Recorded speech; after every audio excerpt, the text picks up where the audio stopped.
Bonjour, merci. Alors, je remercie bien entendu l'organisme Promis. C'est la première fois que j'entre dans cet édifice. J'ai passé souvent devant durant mes études. Alors, c'est toujours intriguant. Qu'est-ce qu'il y a là? Et qu'est-ce qu'était cette promesse qu'on nous promettait à la fichette à l'entrée? C'est beaucoup plus tard, lorsque je me suis impliqué dans toute la question de l'intégration des professionnels formels étrangers, que là, j'ai compris ce que ça voulait dire. Alors, et tant mieux. Et donc, je valorise beaucoup le travail de tous ces organismes qui apportent leur soutien, chacun avec leur propre histoire, chacun avec son approche, mais certainement, en tout cas, dans la même direction pour ces personnes qui doivent être avant tout traitées comme des humains et après comme des travailleurs. Alors, voilà. Donc, je vous remercie de me donner cette occasion de rencontrer des gens qui, sur le terrain, font un travail important. Je vais vous apporter quelques informations dans les sphères à 40 000 pieds, sur quelques nuages gouvernementaux, mais aussi pour vous dire que le gouvernement est capable de descendre sur le terrain et de prendre les situations en main, les situations des individus qui vivent des problèmes, et de là la création de ce commissaire aux plaintes et donc d'un recours, l'établissement d'un recours pour les professionnels formels étrangers qui veulent obtenir le diplôme, bon, pas le diplôme, mais plutôt la reconnaissance de leur diplôme et donc la licence, le permis qui leur permet d'exercer au Québec. Alors, je vais vous parler des enjeux de la reconnaissance des compétences, un petit peu plus de contexte au travers du travail que nous faisons, nous, au bureau du commissaire, et vous expliquer plus en détail ce qu'est le recours en plainte auprès du commissaire et comment vous avez un rôle à jouer pour que les personnes immigrantes puissent connaître ce recours et l'exercer sans crainte. Alors, on va commencer. Alors, je vais vous parler en tout premier lieu du contexte de création de la fonction du commissaire et ses fonctions mêmes, les pouvoirs qu'il a. Et on va parler de l'examen des plaintes, comment la chose se déroule. Par la suite, on va extrapoler, on va lever notre regard un peu plus haut sur les enjeux de la reconnaissance des compétences tels que nous le voyons, tels que nous les captons, mais aussi liés à des études universitaires et autres qui ont ciblé ces enjeux-là. Et enfin, on va redescendre à la réalité de votre rôle comme organisme et je vais vous exprimer ma vision de votre rôle dans ce contexte très particulier de l'intégration à un ordre professionnel et à la fonction particulière qui est celle du commissaire aux plaintes. Et je vais vous laisser sur une note d'avenir, sur une vision commune dont je fais la promotion depuis quelque temps. Parce qu'il y a des messages plus fondamentaux qui, quelquefois, ont été oubliés dans la technicité de notre travail, dans l'émotion de notre travail, dans les situations que l'on rencontre à tous les jours. Et cette vision, j'en fais la promotion depuis quelque temps. Et je veux que ça devienne peut-être une base pour une véritable politique, un véritable plan d'action pour le Québec, pour sa prospérité, comme pour le bonheur des individus qui y vivent. Alors, allons-y sans plus tarder. Alors, le contexte et les fonctions du commissaire. Le commissaire a été créé à la suite et en réponse à une recommandation, à quelques recommandations du rapport Bouchard-Taylor qui a été déposé en 2008. Et on se souviendra que le rapport Bouchard-Taylor a mené à toutes sortes de choses, a été le théâtre de bien des drôles de situations ou moins drôles de situations. Mais il y avait au travers de ça, dans les audiences, un sujet qui était important pour les commissaires, celui de la reconnaissance des compétences. Alors, la commission d'enquête portait sur la diversité et l'intégration au Québec. Bien entendu, lorsqu'on parle d'intégration, la reconnaissance des compétences est très importante. Alors, 3 recommandations de la commission Bouchard-Taylor sont en lien direct avec le mandat du commissaire. La première, de mettre sur pied une commission d'enquête sur les pratiques des ordres professionnels.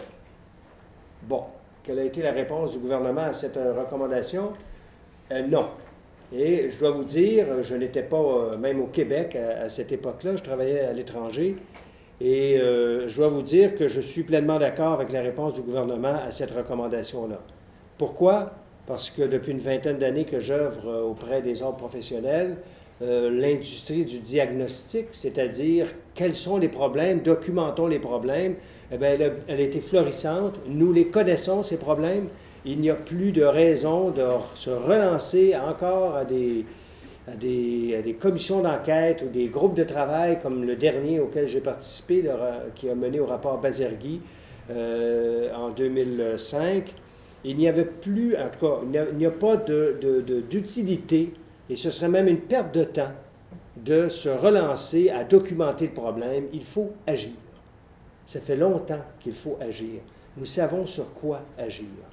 Et souvent, je réfère au rapport du comité Bazergui de 2005 pour dire aux gens, mais écoutez, tout est là.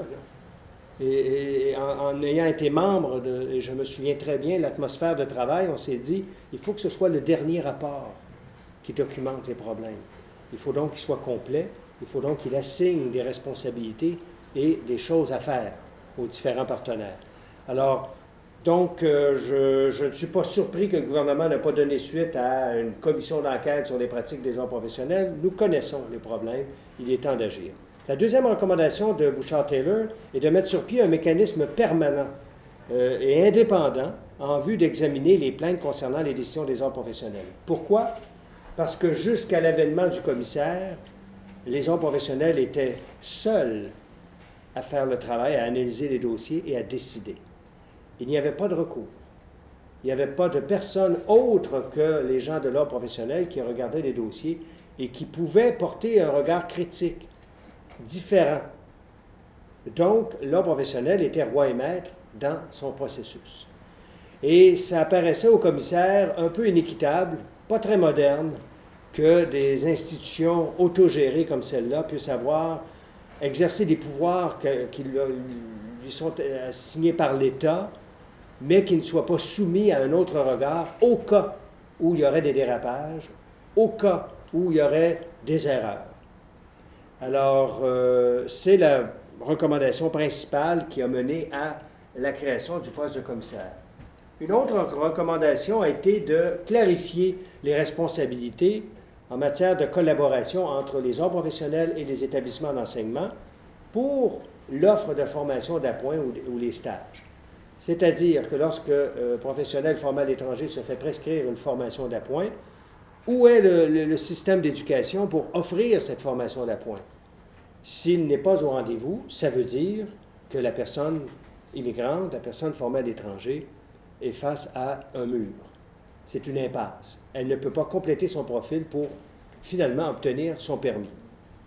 Alors, là-dessus, je vais revenir là-dessus parce que le commissaire a un rôle à jouer là-dedans. Mais ça a été présenté d'une façon un peu technique, j'y reviens un petit peu plus tard. Alors, le poste a été créé par une loi de l'Assemblée nationale qui a été adoptée et sanctionnée en décembre 2009. Personnellement, je suis entré en poste en juillet 2010. Donc, il y a eu comme un flottement entre l'adoption de la loi et l'arrivée du commissaire. Et la façon avec laquelle ça a été structuré, c'est que le commissaire est un outil de surveillance spécialisé, qui est indépendant, qui est doté de pouvoirs d'enquête assez conséquents. Donc, vous connaissez la commission Charbonneau, qui peut assigner des gens et les interroger et tout. Bien, le commissaire a les mêmes pouvoirs que la commission Charbonneau en termes de modalités d'enquête. Alors, on ne va pas faire des audiences, là, mais j'ai les mêmes pouvoirs d'enquête, donc il n'y a personne qui peut invoquer quelques raisons, confidentialité ou je ne sais quoi, pour refuser de répondre aux questions du commissaire. Donc, l'Assemblée nationale a voulu que le commissaire ait des pouvoirs conséquents pour aller au fond des choses et que personne ne s'esquive de sa responsabilité. Et le commissaire a été rattaché administrativement à l'Office des professions, mais il exerce ses pouvoirs, ses fonctions de façon indépendante. Le Code des professions est très clair là-dessus. Je sais qu'il y a eu un débat à l'époque, je n'étais pas là, mais il y a eu un débat lors de l'adoption de la loi, pourquoi le commissaire est à l'intérieur de l'Office alors qu'une partie du travail de l'Office va être soumise à son regard critique, parce que les ordres professionnels, ils ne font pas les choses tout seuls comme ça. Les règlements sont approuvés par l'Office. Il y a même quelques directives opérationnelles ou d'orientation dans l'interprétation qui sont émises par l'Office. Alors, Que se passe-t-il à ce moment-là? Le commissaire ne peut pas être à l'intérieur de l'Office et critiquer l'Office. Alors, il y a des balises qui ont été incorporées dans le Code des professions pour s'assurer que l'Office des professions respecte l'indépendance du commissaire. Une des raisons, la raison la plus évidente, c'est que le commissaire a été rattaché à l'Office parce que l'Office est financé. Ses dépenses sont payées à partir d'une taxe individuelle sur les 370 000 professionnels québécois. Alors, pour le gouvernement de l'époque, on crée quelque chose de nouveau, mais ça ne lui coûte rien. Il refile la facture aux professionnels. Mais bon, il fallait quand même des paramètres institutionnels pour éviter les questions de pression indue sur le commissaire. Si le commissaire est trop critique ou creuse trop sur des enjeux que certaines personnes ne voudraient pas voir creuser. Alors voilà. Les 3 fonctions du commissaire selon le Code des professions. Premièrement, de par son titre, examiner des plaintes individuelles. Lorsqu'on parle d'examen de plainte, on parle bien de plaintes concernant les mécanismes de reconnaissance des ordres professionnels, donc le travail fait par les ordres. Le deuxième volet du mandat du commissaire, c'est de vérifier les mécanismes de reconnaissance des ordres professionnels. Donc, en dehors d'une plainte individuelle, le commissaire, par sa propre initiative, peut cogner à la porte de l'ordre professionnel, poser des questions, voir comment les choses fonctionnent, prendre connaissance de certains dossiers pour voir, un peu comme un échantillon, comment les choses sont organisées, comment les choses sont mises en place, mises en œuvre, et est-ce que les décisions ont été prises avec une méthode crédible et reproductible qui fait en sorte qu'on n'a pas l'impression que c'est de l'arbitraire qui se passe là. Donc, la vérification est un pouvoir très important, aussi important que l'examen de plainte.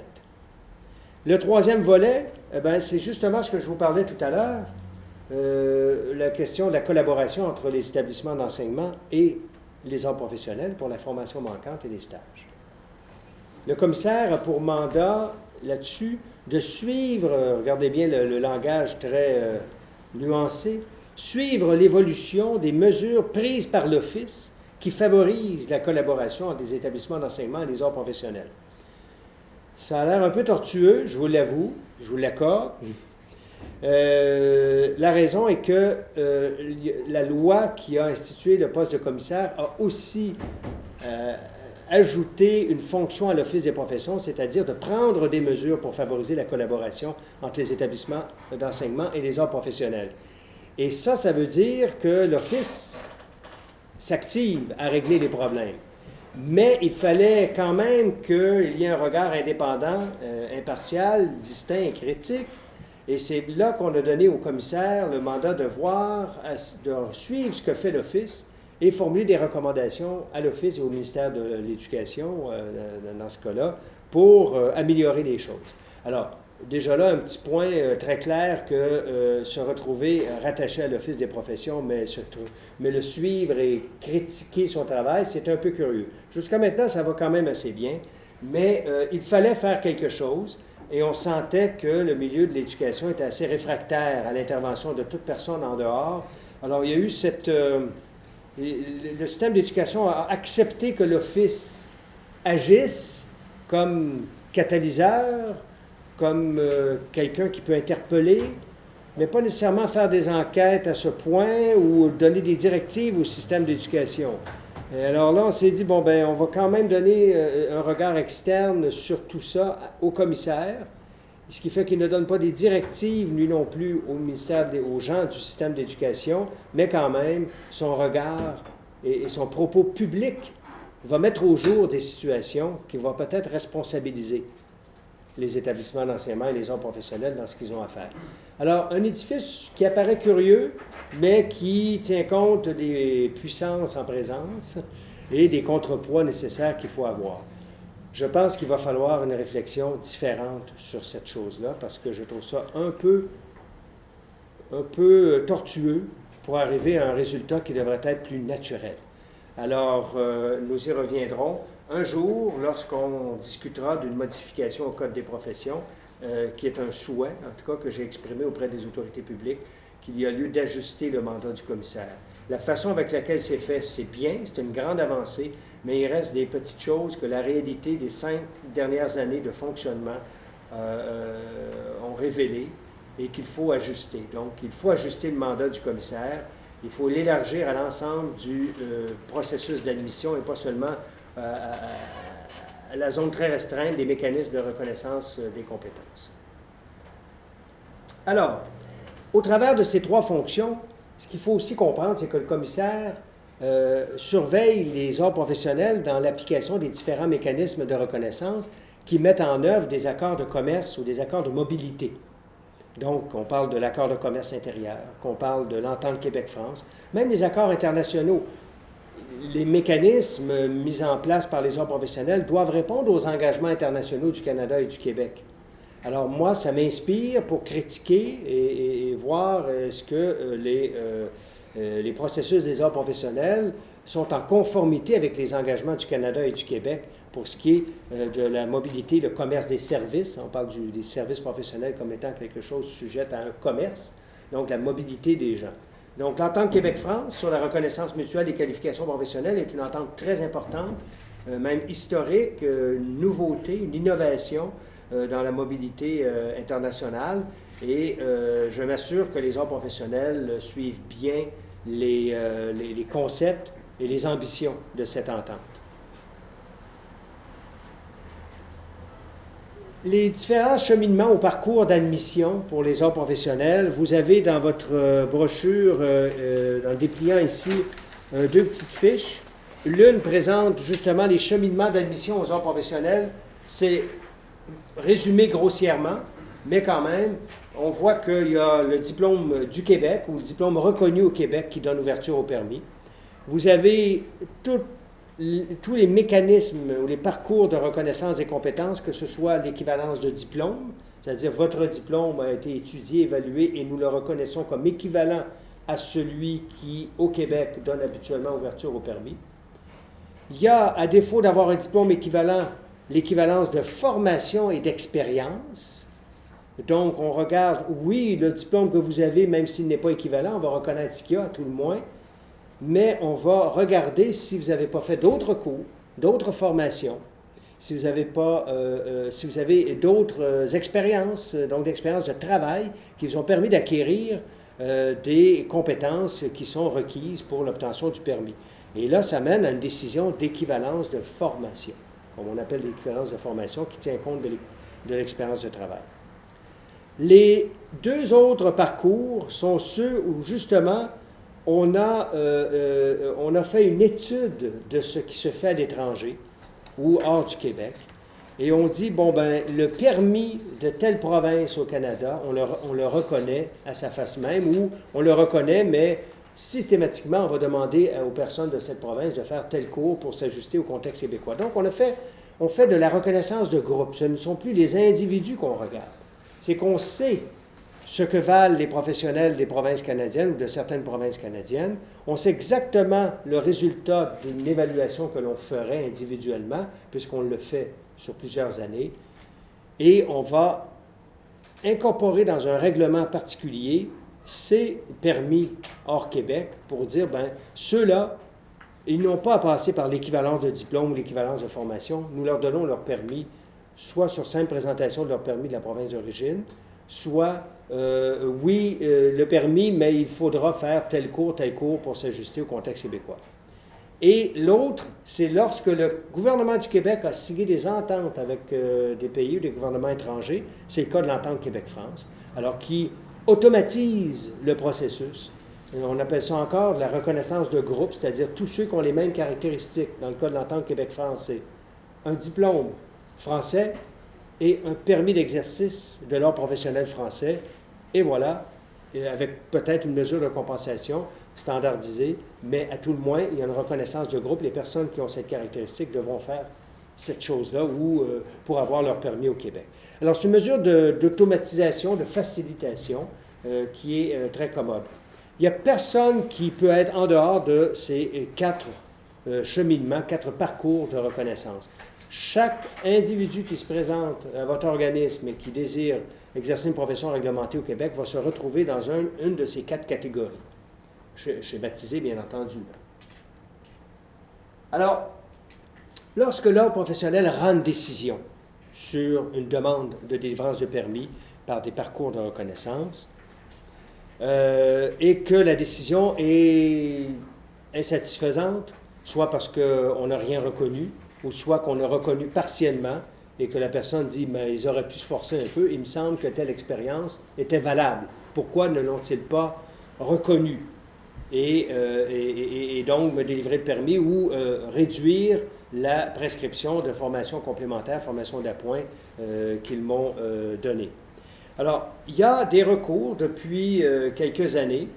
Le premier recours, c'est la révision de la décision de l'ordre par un comité interne de l'ordre. Là, vous allez me dire, oui, mais on n'a pas sorti de l'ordre. Un instant. C'est quand même une décision assez précise, technique, une décision de reconnaissance. Alors, l'ordre doit, de par le Code des professions, constituer un comité de révision qui est composé de gens qui n'ont pas pris la première décision qui est appelée à être révisée pour une question d'impartialité, d'objectivité. Quelqu'un qui a déjà corrigé l'examen ne peut pas corriger sa correction parce qu'il ne voudra pas avouer ou se démasquer lui-même d'avoir mal corrigé la première fois. Donc, c'est pour ça que depuis quelques années, les candidats ont droit à exercer un recours en révision, et c'est un comité qui est créé au sein de l'ordre et composé de gens qui n'ont pas été partie prenante de la première décision. Et le comité peut modifier la décision. Il est décisionnel. Donc, il peut dire, l'ordre a erré là-dessus, ou le service d'admission a erré là-dessus, il faut plutôt ajuster la prescription ou carrément reconnaître et délivrer le permis. L'autre recours, c'est celui de la plainte au commissaire, c'est-à-dire au commissaire aux plaintes qui est rattaché à l'Office des professions. Le commissaire, ce qu'il fait, lui, c'est qu'il examine, puis j'ai une petite faute ici, il examine la façon avec laquelle l'ordre a traité le dossier. Donc, il ne va pas nécessairement refaire l'évaluation du dossier. Il va regarder comment l'ordre s'est acquitté de sa tâche d'évaluer le dossier. Et le commissaire ne peut pas modifier la décision, mais peut recommander à l'ordre de revoir le dossier du candidat. Donc, le commissaire n'est pas un mécanisme d'appel. Je ne peux pas renverser une décision de l'ordre. C'est un peu comme le protecteur du citoyen, les ombudsman. Donc, nous regardons comment l'ordre s'est acquitté de son travail, s'il y a eu des failles dans la méthodologie. Et s'il n'y en a pas eu, si on voit qu'il n'y a pas eu de comportement déraisonnable, dans le fond, on va dire, écoutez, il n'y a pas lieu de demander à l'ordre de revoir le dossier. Si on voit que dans l'approche, dans l'attitude même peut-être, l'ordre professionnel en tout cas, a eu des comportements ou des actions discutables, bien là, on sait très bien que des comportements comme ça peuvent entacher l'issue de la décision, c'est-à-dire la reconnaissance ou non, la délivrance du permis ou non. Alors, à ce compte-là, on va demander à l'ordre, revois le dossier, donc revois tes façons de faire en revoyant le dossier, et on verra si la décision est plus juste, plus équitable.